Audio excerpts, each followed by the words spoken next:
Olá, meus amigos. O primeiro turno do Campeonato Brasileiro mal se encerrou, com alguns times ainda devendo jogos, podendo haver uma mudança na tabela, inclusive na liderança. Né? O São Paulo pode ser o campeão do primeiro turno, por que não? O segundo já começa nesse fim de semana, de 7 e 8 de novembro, aí, com a promessa de um equilíbrio maior e um leque mais amplo de candidatos ao título. Se antes da 19ª rodada, que fechou a primeira metade, a gente só considerava o Inter, o Flamengo e o Atlético, que ocupam as 3 primeiras posições no momento, é obrigatório registrar que nessa virada de um turno para o outro, esse número pelo menos dobrou. Porque a gente não pode excluir o Fluminense pela pontuação e por só ter o brasileiro no meio do caminho, o São Paulo, que tem menos jogos, 3 jogos por fazer ainda pode ser o campeão do turno aí, não pode tirar totalmente o Santos, o Palmeiras e até o Grêmio, que está com o jogo, né, podendo chegar ali também pertinho. Então não sei se vai acontecer isso tudo, mas que o leque se ampliou, se ampliou. Eu vou ler para vocês aqui os jogos rapidamente da rodada, depois a gente disseca. No sábado, 18 horas, Atlético Paranaense e Fortaleza. Às 19, São Paulo e Goiás. Às 21 horas, Atlético Goianiense e Corinthians. No domingo, às 16 horas, Internacional e Coritiba, e Vasco e Palmeiras. Às 18h15, Atlético Mineiro e Flamengo, Bragantino e Santos, e Bahia e Botafogo. Às 20h30, Fluminense e Grêmio, e Ceará e Sport. Jogo por jogo. Vamos lá, rapidinho. Atlético Paranaense e Fortaleza. Jogo fundamental, importância para o Atlético, que está na penúltima posição. Uma situação muito incômoda para um time que disputa Libertadores. Né? Tudo bem, vai pegar um confronto pesado agora que é o River Plate, mas entrar no Libertadores, está ali, né? E em situação muito inglória para um time que vem fazendo, ainda é o atual campeão da Copa do Brasil, embora já tenha sido eliminado da atual edição, mas detém o título, né? Contra o Fortaleza, que também faz uma campanha muito digna, mas vem de derrota na última rodada, em casa, inclusive, para o Fluminense. São Paulo e Goiás. O São Paulo é o amplo favorito. Esse jogo nem teve do turno ainda. Por causa da Covid-19, o time do Goiás não pôde jogar, entrou com liminar aquele momento lá, a CBF suspendeu, o São Paulo já estava em Goiânia para o jogo, acabou não tendo. Então vai jogar no retorno antes do turno. Agora no Morumbi, e o São Paulo subindo na tabela muito bem, e agora com uma competição a menos, que ele foi eliminado da Sul-Americana no meio da semana, com um calendário um pouco mais enxuto, ele tem favoritismo no time, contra um time que está no desespero, contrata jogador um atrás do outro, tudo não resolve a situação, está em último lugar, dificilmente escapará do rebaixamento. Atlético Goianiense e Corinthians é uma briga direta por posição, por incrível que pareça. Né?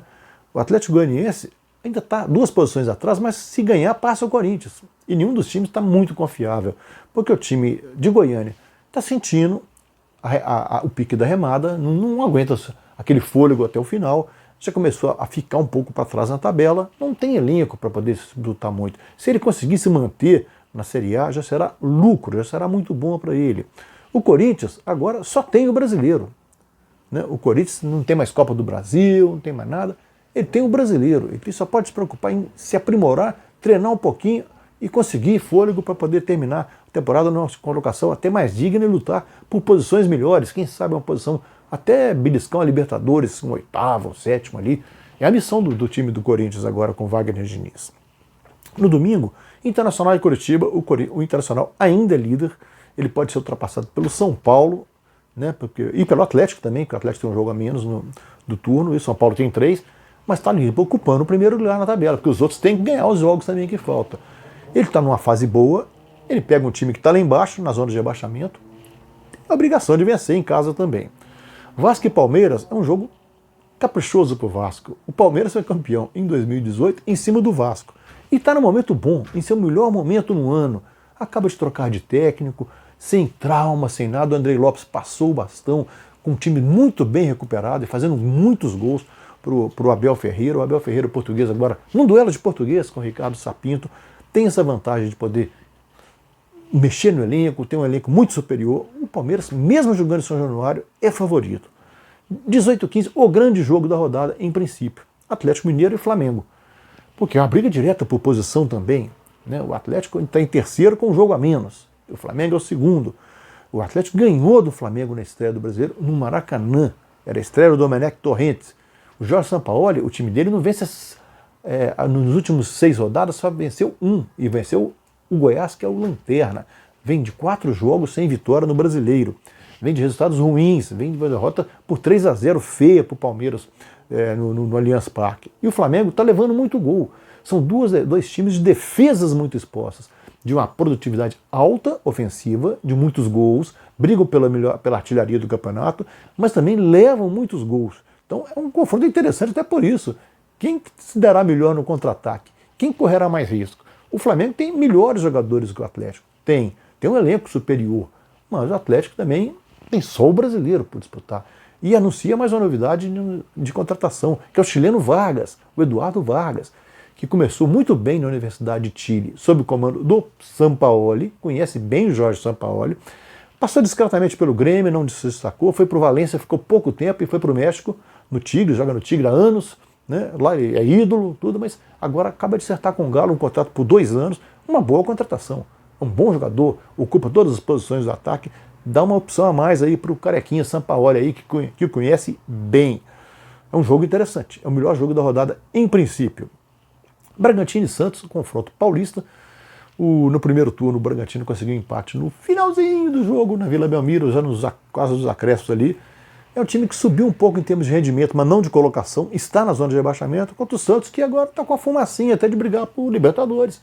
Por que não? Com Marinho e Soteldo ali, muito se destacando nas pontas, o Cuca fazendo um bom trabalho, aproveitando bem a garotada, dando moral. O Santos está um pouco num momento melhor, apaziguado, mas acabou de ser eliminado também de competição, né? O Santos também foi eliminado da Copa do Brasil, né, no meio da semana. E o Bragantino já estava previamente eliminado também da mesma competição, marcou tabela, enquanto o Palmeiras tinha feito uma diferença maior. Os dois times agora, o Santos ainda tem Libertadores também. O Bragantino não tem nada, tem que salvar do rebaixamento. Jogando em casa, mas ainda assim o Santos tem mais de onde tirar também. Bahia e Botafogo é um jogo interessante, é briga por posição, os dois têm posições incondizentes com sua grandeza. O Bahia, com a qualidade do seu elenco, vem de uma goleada muito boa, 4-0 sobre o Melga na Copa Sul-Americana, ele continua buscando o título da Copa Sul-Americana, é favorito jogando em casa, tem melhores jogadores, Gilberto, sabe mexer bem, Rodriguinho está voltando aí, então é um time com melhores jogadores que o Botafogo, que mesmo quando joga bem não ganha. Então, contratou, anunciou bem o Ramon Dias como treinador, esse antigo companheiro do Maradona, jogador, depois brigou com o Maradona, jogador vitorioso, foi centroavante, foi técnico, já ganhou a Libertadores. O Botafogo anuncia, não vai estrear nesse jogo ainda, mas deve assistir. Então é um jogo interessante, mas o Bahia com favoritismo. Fluminense e Grêmio é um jogo bom. O ano passado já fizeram um jogaço no Sul com a virada de 5-4, espetacular para o Fluminense, então dirigido pelo Fernando Diniz.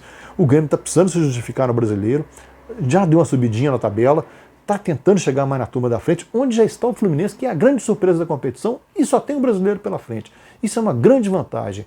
O Odair Hellmann, que conhece os meandros do Sul, ele é catarinense, mas fez a carreira no Sul, conhece bem o Grêmio, é um velho adversário dele, saberá mexer esses pauzinhos aí.